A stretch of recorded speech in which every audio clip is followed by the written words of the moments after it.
the old favorites. We're gonna do a song that you might know by another name. This is a song called Kaua Ika Hua Hawaii, but it became famous, I guess, in the 1930s as the Hawaiian War Chant.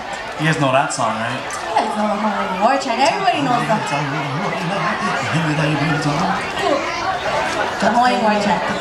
But you know, interestingly, this song was written by one of our ali'i, Prince William Pitleleohoku, who was the brother to King David Kalakaua, And get this, Queen Iliuokalani, and Princess Miriam Likelike. this song is the most beautiful love song. Not about war One of at the best all. ever written, I think. Yes, it's such a beautiful, beautiful love song. The title, Kaua Ika Hua Hawaii, means you and I together in the sprays of mist.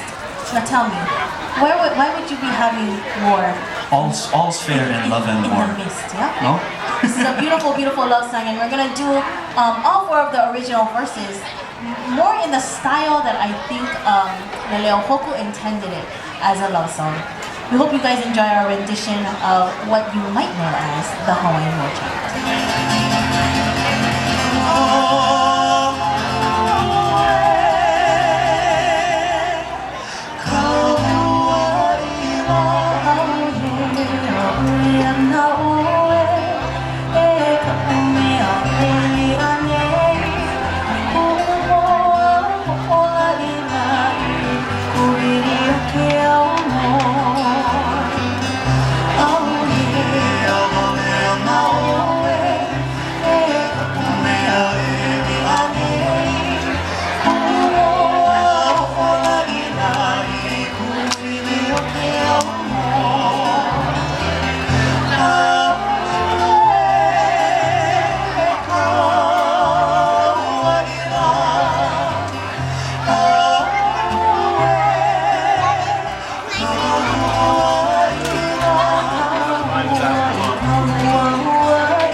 Song entitled Kaua Ika Hua Hawaii.